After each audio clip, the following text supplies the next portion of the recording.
Frodo watches Gollum sleep. The creature looks almost peaceful, curled up, vulnerable, the lines of corruption softened. He's like me, Frodo thinks. He's what I'll become if I keep the ring. As we're all supposed to do when reading or watching the story of the Lord of the Rings. Frodo sees his own potential fate laid bare before him in Gollum sleeping peacefully, just 3 feet away. There's a Gollum inside all of us, threatening to break through, and we know it. But having glimpsed a future we're most certain we don't want, what can we do to avert it? My name's Hazel Gale. I'm a therapist turned author and co-creator of the fantasy mental health game Betwixt. And today we're talking about Gollum as the externalized shadow, a particular part of self that most of us would rather destroy than understand, but that can give us untold strength if we just dare to do the latter. Anyone who's dipped a toe into the dark world of Shadowwork knows that the parts of our personality that we reject, repress, or feel unable to acknowledge, the parts that make up our shadow self, never disappear entirely. Instead, our denial forces them to operate unconsciously, influencing our behaviour in ways we struggle to accept or even notice. We learn about our shadow selves in tiny moments of insight when we reflect on our relationships or how we speak about things. Some do this in therapy, some through meditation or journaling, and some just by living. If we're lucky, and if our minds are open, the nature of our shadow comes to light bit by bit. But there are other ways to catch a glimpse. From myths to movies, fictional characters, even the most monstrous or despicable, show us what it means to be human. We relate to the struggling protagonist and the desperate villain because they walk archetypal paths as they try to overcome the same challenges we all battle with. The temptation to take what isn't ours, to dominate when we feel powerless, to lie, cheat, or hoard what we're afraid of losing.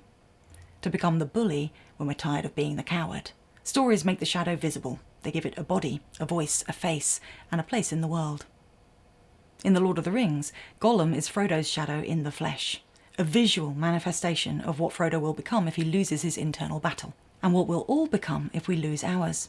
Specifically, Gollum warns us of the danger of being corrupted by something shiny, something we've convinced ourselves we need, even if it will hurt others, the world around us, or, of course, ourselves. In Carol Pearson's work on archetypes, she identifies 12 core patterns that drive human behaviour and story. The warrior is one of them, aka the hero. It's the archetype of courage, ego strength and personal boundaries, and the willingness to fight for what matters. In The Lord of the Rings, Frodo is a warrior. But every archetype has a shadow side. In writing archetypal character arcs, K.M. Weiland divides the shadow side of archetypal characters into 2 parts, the passive and the aggressive.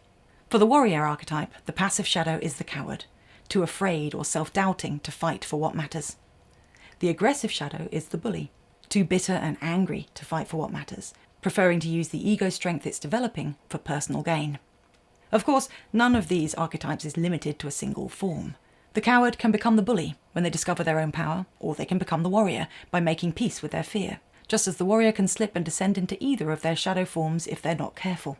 Gollum moves fluidly and continually between the polarities of the warrior's shadow. In one moment grovelling pathetically at Frodo's feet, sneering and plotting betrayal in the next. We even get glimpses of his light form, his potential warrior self, when he becomes Smeagle, kind and good for just a flash, willing to serve and even to be brave. His shifts are usually made in relation to his environment. He is servile to those with power over him, then vicious to those he perceives as weaker. In this pattern, we get to see how the bully and the coward are always one. Bullies tyrannize others in an attempt to master their inner cowardice, believing they can overcome their own fear by being the aggressor. And of course we see this same pattern in Frodo too. The ring's corruption affects him just as it did Smeagle. It tempts him with the promise of domination and the power to make others bow to him. In a nutshell, Frodo is the warrior struggling to stay true.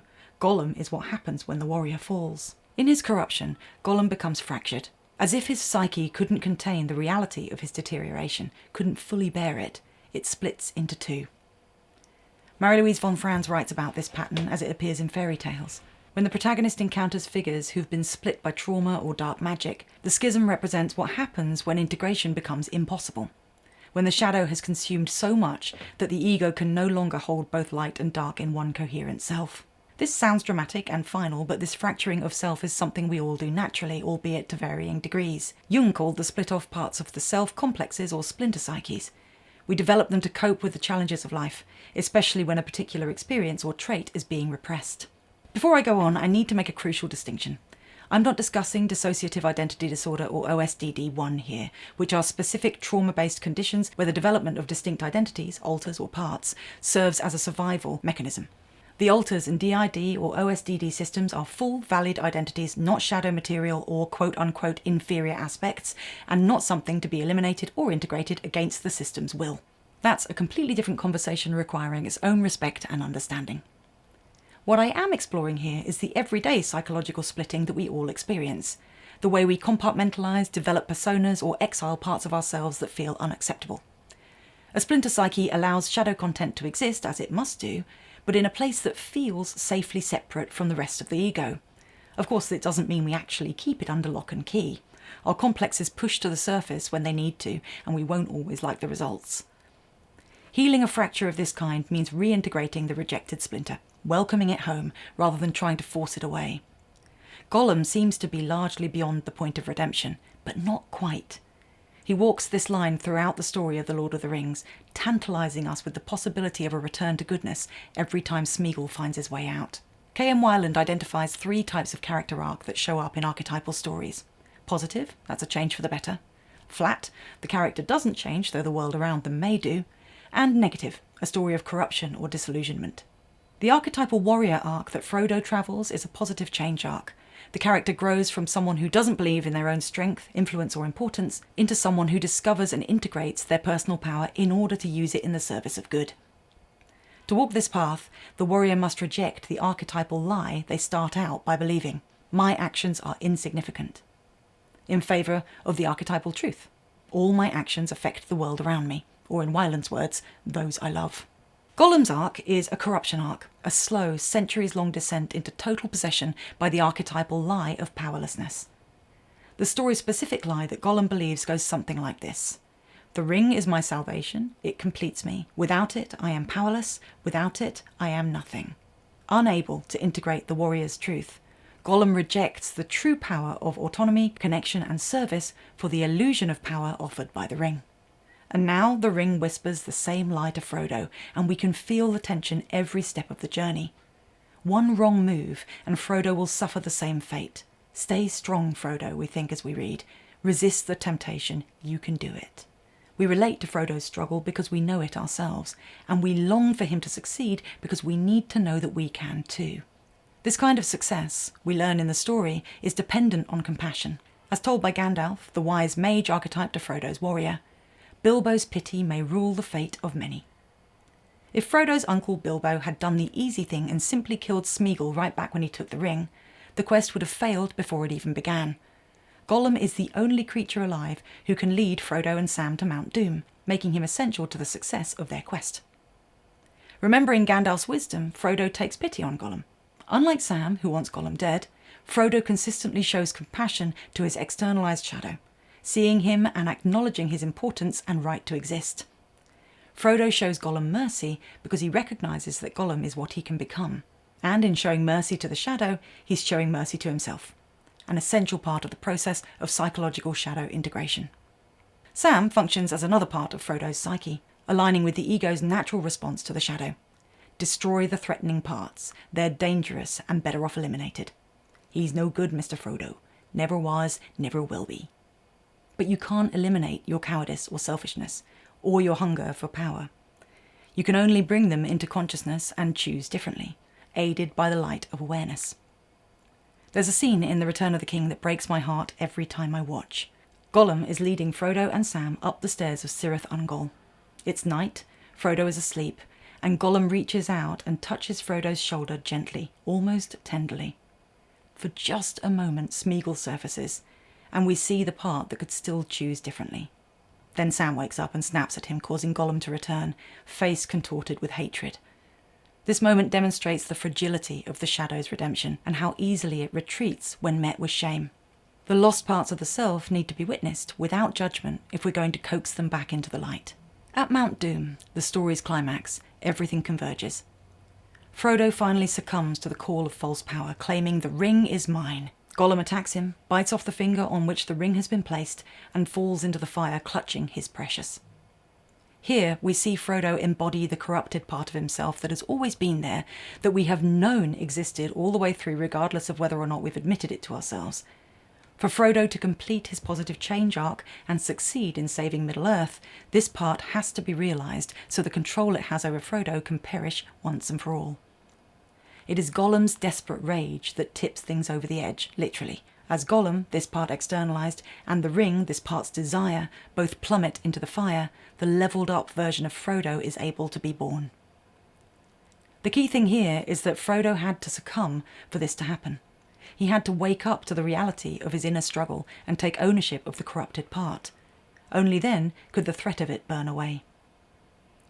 The lesson we learn from Gollum, then, is that in order to change, we must witness ourselves as fully as possible. We all have an inner Gollum, a part that's both cowardly and callous, and that grasps desperately for power, just as we all have Gollum-esque instincts to hoard, to lie, and to protect ourselves even at the expense of others. As unpalatable as these things may seem, the aim is not to destroy them or even restrict this aspect of self, but to learn to see it without becoming it.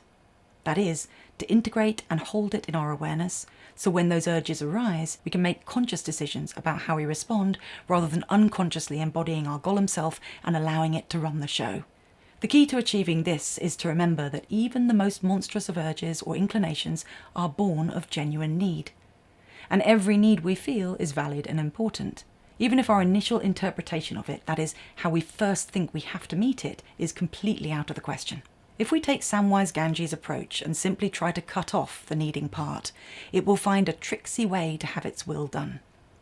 If we take Frodo's self-compassionate approach, on the other hand, then we can pause, understand the true need beneath the urge, and consciously choose a better way to meet it. For example, the urge to control others may stem from a genuine need for a sense of security, predictability, or protection from rejection. Where Gollum would plot and scheme, a better way to allay this kind of discomfort might be to communicate our needs directly instead of testing people, to build trust gradually, and to work on internalising our locus of control. That is, to integrate the truth that while we can rarely command the outside world, we always have a choice in how we respond to it. Similarly, the urge to hoard or steal may stem from a need to feel protected against future scarcity. Where Gollum would clutch the ring so tightly that he can think of nothing else, a better way to respond might be to build a genuine sense of safety through community, savings, or support networks, learning to share resources while maintaining healthy boundaries and addressing the root fear rather than trying to mend it with quick fixes and magical thinking. There is always a real need beneath the horror. The urge to manipulate can come from a need for love. The urge to lie can grow from a need for acceptance. The urge to isolate can come from a need to rest. The urge to take what isn't ours can come from a need for wholeness. The list goes on and on. The need is the genuinely precious thing. The urge is just a fearful knee-jerk reaction to it. It's only when you can discern the difference between these two things that you can be truly in control. Imagine, if you will, that you're on a dark path. Ahead of you, crouched by the side of the road, is a small figure. It's your Gollum. The part of you that's afraid and that wants to find a way to feel safe, even if it hurts others in the process. As you see this part of yourself, you have a choice. You could walk straight past. You could try to destroy it before moving on. You could kick it or spit on it as if it's vermin. Or you could stop, crouch down a little distance away so as not to scare it, and you could meet its eyes. And if you were to do that, you might wonder what this part of your personality calls its precious. What it is exactly that you find yourself reaching for when you feel insecure, or fiercely clutching to your chest when you think someone or something might take your personal power away. Maybe your Gollum's precious is a relationship or success in work. Maybe it's validation, money, independence, or being right. Maybe it's your pain or your backstory, your beauty or youth. Maybe it's simply control. Looking down, you can see that your Gollum is holding something so tightly that its little hands have gone white. And as you look into the creature's eyes, you find that you can see beyond that surface level want, as if you can sink down to a deeper level of self. You get a sense of the true need from which it stems. Maybe it's love, trust, or closeness. Maybe it's security, certainty, protection. Maybe it's just the need to feel okay. No matter what it might be that your Gollum has clasped in its hands, I'd like you to imagine that just a little distance down this path you're walking, you will be able to find healthier, better ways to meet the fundamental need it represents. You don't need to know these methods yet, because they aren't always going to be visible right away, and that's okay. All you need to do in this first meeting is let your golem know that there is hope just up ahead. So, you point down the track, and as the creature's scared eyes follow, you notice that the sun is rising in the distance. The sky is glowing with a hazy pink-blue lightness that makes this path easier to follow, even if you're not yet quite sure where it leads.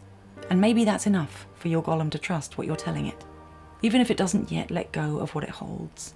And no matter whether it takes your hand when you offer it, or whether it stands by itself and walks a little distance away from you at first, all that matters is that you're moving, together, in a different direction. So how does your Smeagle respond? Please let me know in the comments. And as always, thank you for watching. If you enjoy the idea of story-enriched self-reflection, then be sure to download our app, Betwixt, an interactive adventure that helps you reconnect with yourself.